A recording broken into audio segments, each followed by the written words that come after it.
자, 우리가 여기까지 공부가 되어 있다면 이제 한 단계는 넘어섰는데요. 자, 우리가 정리가 됐다 보고 어떤 단계까지 우리가 와 있는 거냐.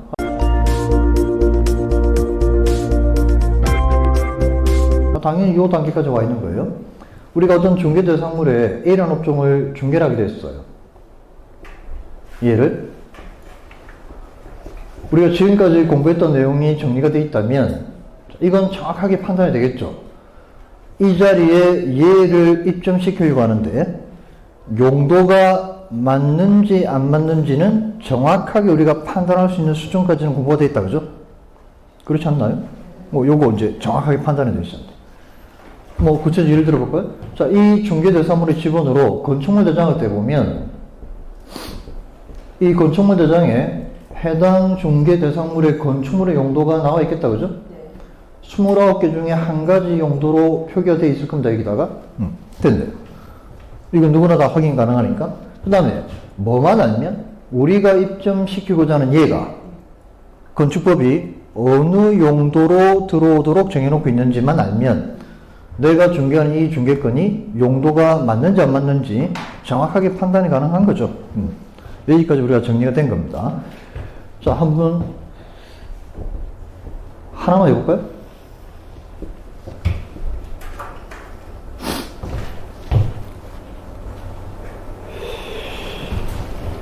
여기에 미용실이 있어요. 이용을 하고 있는데요. 저기 누가 들어가려고 그래요? 자, 그대로 미용실이 들어가면 우리가 신경 쓸 게 확 줄어드는데 미용실이라고 한 자리에 미용실이 안 들어가고 얘가 들어가려고 그래요. 용도가 맞나요?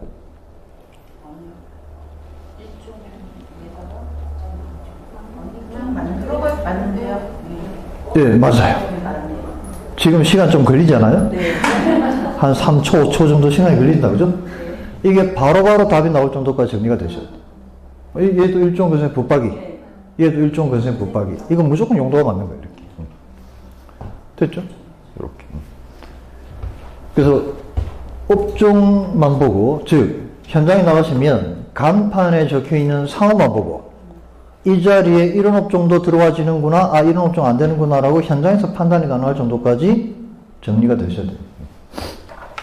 그럼 이거 해볼까요?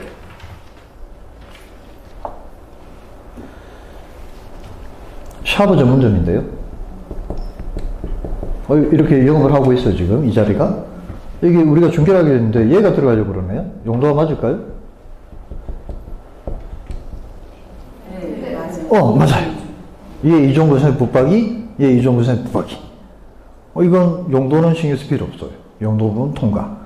이런 것들이 계속 정리가 돼가지고 자신있게 답을 찾아낼 수준까지 복습이 되셔야 돼요. 자, 이제 여기까지 가면 이제 그 다음에 우리가 넘어야 될 큰 산이 하나 있어요.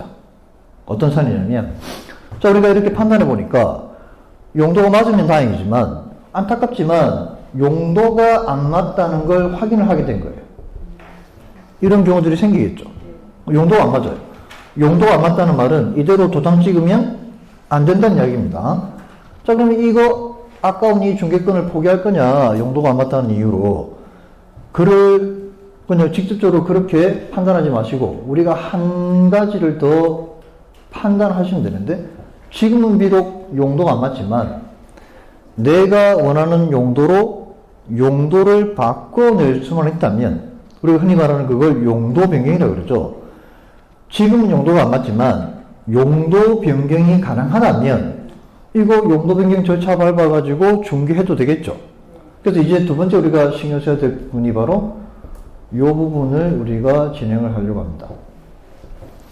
용도 변경. 상당히 중요한 거죠. 우리 토지 중개하시는 분들의 지목 변경만큼 중요한 게 바로 상가하시는 분들의 용도 변경입니다.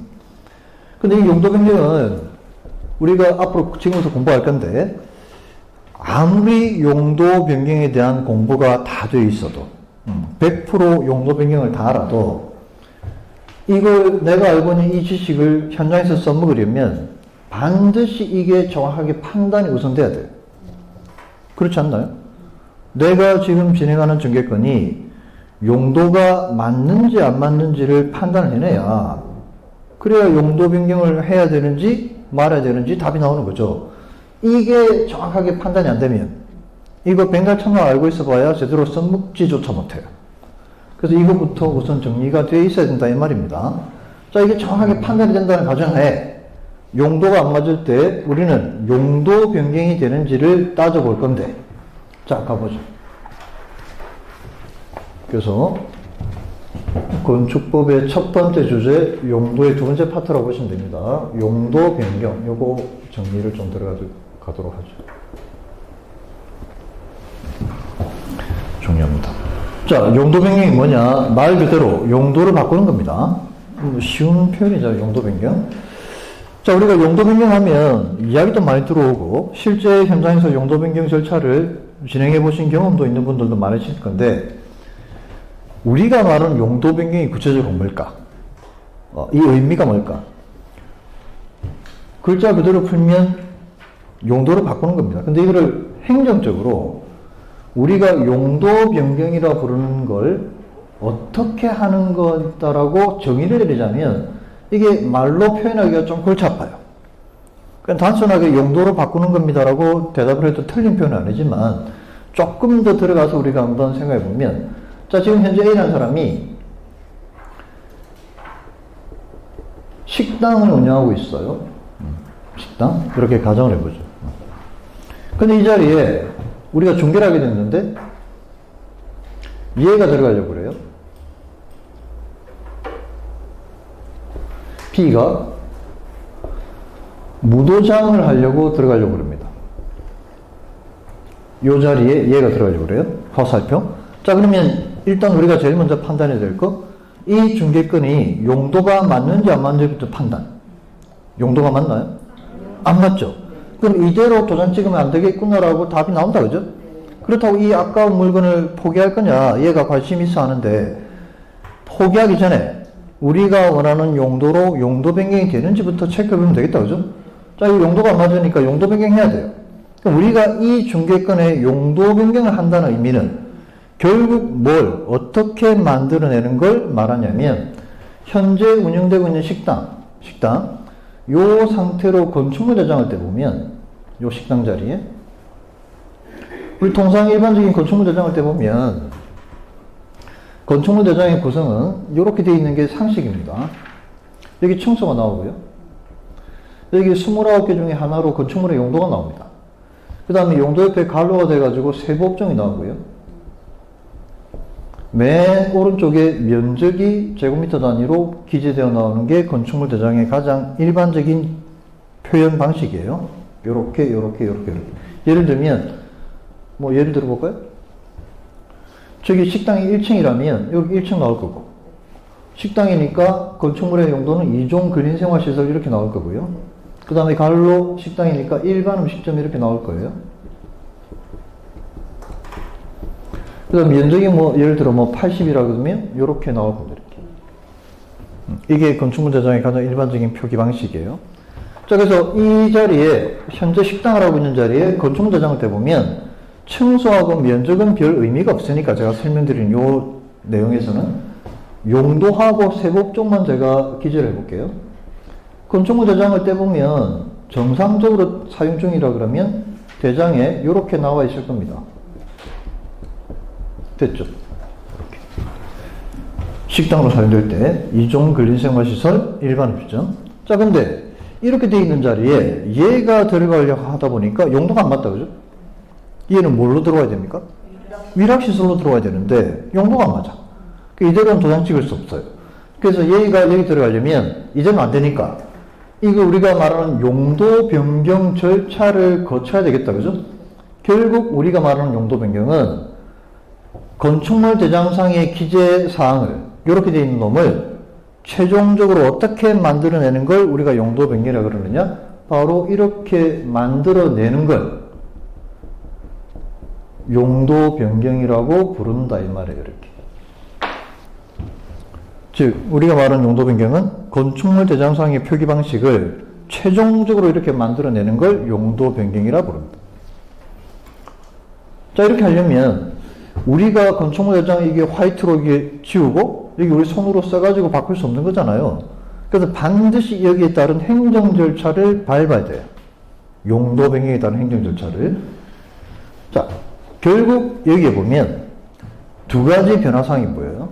용도 변경을 하면 원래 이종 근린 생활시설로 되어 있던 건축물의 용도가 용도 변경 절차를 거치니까 위락시설이라는 용도로 바뀐 거죠. 이렇게. 이걸 해내야 됩니다. 이거 우리가 용도 변경이라고 그러죠. 그죠? 말 그대로. 됐어요. 자, 그 다음에 이제 우리가 중요한 건 우리가 용도가 안 맞다라고 판단이 되어서 우리가 원하는 용도로 용도 변경을 해야 되는 상황이 온 거예요. 자, 이때 우리가 결국 건축물 저장상의 표기를 이렇게 바꿔내는 일을 해야 되는데 그 용도 변경의 절차가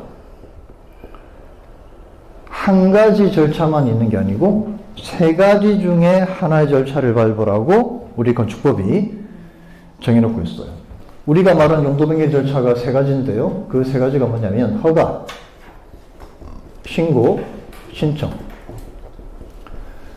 이 세 가지의 용도 변경 절차가 있어요. 다 용도 변경입니다. 그러면 어떤 경우에 각각의 용도 변경 절차를 밟아야 되느냐? 그게 정해져 있는데요. 세 개 중에 하나의 절차는 밟아야 됩니다. 용도 변경 하시려면.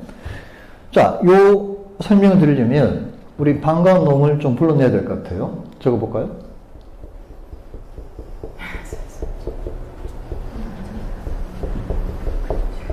오랜만에 보니까 반갑다, 그죠? 네, 반갑습니다. 그 얘가 이제 여기 등장하는 거예요, 여기. 자산 전문 연교 건축이. 우리 건축법이 29개로 분류되어 있는 건축물의 용도를 9개 시설군으로 크게 묶어 놓은 거죠. 요거를 그냥 그림으로 제가 이렇게 잘라보면 건축법이 방을 9개 만들어 놓고 있다라고 생각하시면 편해요. 방을 9개 이렇게 만들어 놓고 있는데 이렇게 방을 만들어 놓고 이쪽으로 갈수록 상위군이라고 규정을 하고 있어요. 이쪽으로 갈수록. 반대쪽으로 올수록 하위 시설군으로 분류하고 있죠.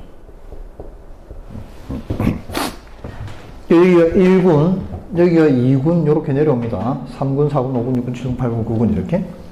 자, 첫 글자만 따가지고 우리가 이렇게 외우잖아요. 자산 전문 연교 건축이. 자, 우리가 그 중에 제일 자주 만나는 그룹이 어떤 그룹이냐면 바로 7번째 그룹이에요. 근린 생활시설군. 정말 자주 만난다, 그죠? 1종근생, 2종근생. 자, 이 방에 들어가니까 건축물의 용도라고 불리는 놈이 두 놈이 이 방에 들어앉아 있어요.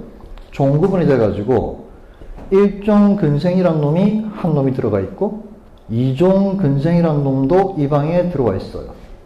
이 방에는 두 놈이 들어앉아 있어요. 그리고 다른 방에 들어가면 마찬가지로 몇 놈씩 들어와 있다, 그죠? 자, 우리가 7군 근린생활시설군 그 위에 5군을 들어가다 보니까 영업시설군인데 여기는 세 놈이 들어앉아 있어요. 세 놈이. 숙박시설, 운동시설, 판매시설 요 세 가지 용도가 이 방에 들어와 있어요. 자, 마찬가지로 다른 방에 들어가도 막 몇 놈씩 들어앉아 있습니다. 얘들을 다 모아가지고 숫자를 세보면 29개. 자, 우리가 말하는 용도 변경은 세 가지 형태가 있어요. 첫 번째. 자, 7번 방에 있는 어떤 놈이, 예를 들어볼까요? 7번 방에 있는 1종 근린 생활시설이라는 용도가 자기 방의 문을 열고 나와요. 나와가지고 어디론가 갈 건데, 방향이 두 군데 중에 하나겠죠. 자기보다 높은 쪽에 있는 어떤 놈으로 바뀌든, 자기보다 낮은 쪽에 있는 어떤 놈으로 바뀌든, 왼쪽으로 가든 오른쪽으로 가든 둘 중에 한 가지 방향으로 갈 것 같아요. 그 첫 번째, 자기보다 왼쪽, 자기보다 높은 시설군에 있는 어떤 용도로 용도가 바뀌는 형태가 하나 있겠죠. 이게 첫 번째 형태의 용도 변경입니다. 자, 이거를 더 간단하게 이쪽에 풀면 하위 시설군에서 상위 시설군으로 올라가는 용도 변경 형태가 하나 있더라 이 말입니다. 자, 두 번째는 반대 방향이죠. 5번 방에 있는 운동시설이라는 용도가 지방을 나와가지고 자기보다 높은 방에 있는 어떤 놈으로 바뀌는 게 아니고 반대로 자기보다 낮은 방에 있는 어떤 놈으로 바뀌는 형태. 요게 두 번째 형태의 용도 변경이에요. 이건 방향만 바뀐 거죠, 그죠? 이거를 다시 간단히 정리해보면 반대 방향이니까 요렇게 요런 형태의 용도 변경이 하나 있습니다. 자, 마지막 세 번째인데요. 자, 방 안에 있는 어떤 놈이 방을 나오지 않고 자기 방 안에 있는 놈들끼리 바뀌는 경우가 있어요. 같은 방 안에 있는 놈들끼리. 가장 대표적인 게 요런 형태죠. 일종 근생이 이종 근생으로 바뀌거나 반대로 이종 근생이 일종 근생으로 바뀌는 경우. 이게 바로 용도 변경의 마지막 형태인 3번에 해당하는 용도 변경입니다. 자, 다른 방도 똑같아요. 7번 방만 이런 변화가 생기는 게 아닙니다. 판매 시설로 되어 있는 용도가 운동시설 용도로 바뀌는 경우도 있겠죠. 이것도 똑같이 3번에 해당하는 용도 변경이에요. 같은 방 안에 있는 놈들끼리 용도 변경. 이게 바로 마지막 세 번째 용도 변경의 형태입니다. 동일 시설군 내 용도 변경. 이 세 개가 전부인데요. 자, 우리가 진행해야 될 용도 변경 형태가 이 세 가지 중에 어디에 해당하는지만 찾아내면 우리가 밟아야 될 용도 변경의 절차가 결정이 된다 이 말입니다. 세 개 중에 하나의 절차를 밟아야 되니까. 자, 우선 요거 있죠. 이건 용도 변경은 허가 절차를 밟아야 되는 용도 변경이에요. 하위군에서 상위군으로 올라가는 용도 변경. 두 번째, 거꾸로죠. 상위군에서 하위군으로 내려오는 용도 변경은 신고 절차를 밟아야 되는 용도 변경이에요. 맨 마지막, 같은 방 안에 있는 놈들끼리 바꾸는 용도 변경, 이건 신청 절차를 요하는 용도 변경이에요. 그러니까 용도 변경 절차가 세 가지가 있어요. 허가, 신고, 신청. 이 마지막에 신청 절차를 앞에 뭔가를 많이 붙여가지고 사람들이 많이 부르는데 앞에 수식어가 뭐가 뭐냐면 여러분 많이 들어보셨을 건데 기재사항 변경 신청이라고 부르는 절차예요. 결국은 절차만 똑 떼놓고 보면 신청 절차 맞죠? 신청이래. 자, 이게 세 가지를 판단하시면 돼. 이거 너무너무 쉽잖아요. 우리가 알고 있는 이 도표만 확인할 수 있으면 내가 진행해야 될 용도 변경권이 이 세 가지 중에 어디에 들어온지는 금방 확인이 되고 거기에 따라서 밟아야 되는 절차가 정해지는 거죠. 자, 여기까지만 우리가 확인이 되면 내가 진행하고자 하는 용도 변경, 이게 가능성이 얼마나 될까 정도는 다 잡아낼 수 있어요. 우리가 하고자 하는 용도 변경이 우리가 마음만 먹는다고 다 100% 되는 게 아니죠. 용도 변경 하고 싶어도 안 되는 경우도 많아요. 자, 여러분 상식이다, 그죠? 위로 올라가면 올라갈수록 용도 변경이 쉬울까요? 어려울까요? 어려워요. 어려워져요. 내려오면 내려올수록 용도 변경이 쉬워져요. 그럼 얼마나 쉽고 얼마나 어려울까? 이게 건축법에 수치상으로 표시가 되어 나올까? 그렇잖아요. 그래서 오로지 제가 현장에서 오랜 세월 동안 직접 진행해본 용도 변경 경험치를 가지고 제가 설명을 드려보면 허가 절차를 밟아야 되는 용도 변경권 있죠. 이거 제가 구청에 용도 변경하러 들어가요. 그럼 한 10번 정도 들어가면 한두 번 정도는 용도 변경이 되고 나머지 8번, 9번은 용도 변경이 안 돼요. 그 정도 가능성이에요. 이게. 그래서 이걸 우리가 좀 타이트하게 정리를 해놓는 게 실무에 도움 되시니까 가능성만 따지고 보면 이 절차는 한 10% 정도 좀 타이트하게 가는 쪽이면. 자, 두 번째, 신고 절차를 밟아야 되는 용도 변경 들어가 보면 한 반 정도는 되고 반 정도는 또 안 돼요. 이건 가능성은 한 50% 정도. 마지막 신청 절차 있죠. 이건 거의 다 돼요. 그런데 간혹 가다가 안 되는 경우도 들어있긴 해요. 그래서 이게 100%가 아니고 한 90% 정도 이렇게 개념을 잡아주시면 돼요. 그래서 우리가 용도 변경을 해야 될 상황이 오면 무턱대고 매달려가지고 용도 변경 절차를 밟으러 들어갈 게 아니고 이것부터 우선 판단하시고 적어도 제가 추천해 드리는 건 요 절차를 밟아야 되는 용도 변경 그냥 포기하시는 게 더 나아요. 시간 낭비. 시간 낭비. 그 시간에 다른 물건을 구해가지고 그 손님을 컨택하는 게 훨씬 효율적이다. 근데 요 두 개 중에 하나다. 그러면 한번 확인해 보실 필요가 있어요. 구청에 용도 변경이 되는지 안 되는지를. 됐죠? 요 간단한 판단만 가지고도 우리가 해야 될 용도 변경의 가능성을 어느 정도까지는 우리가 잡아낼 수 있으니까 실무에 활용하시면 좋아요.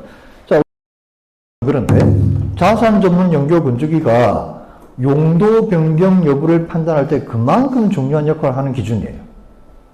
그래서 머릿속에 요 글자만 기억하지 마시고 이제 요 내용까지 다 정리를 좀 해두시면 좋을 것 같아요. 자, 이거 누구나 할 수 있어요.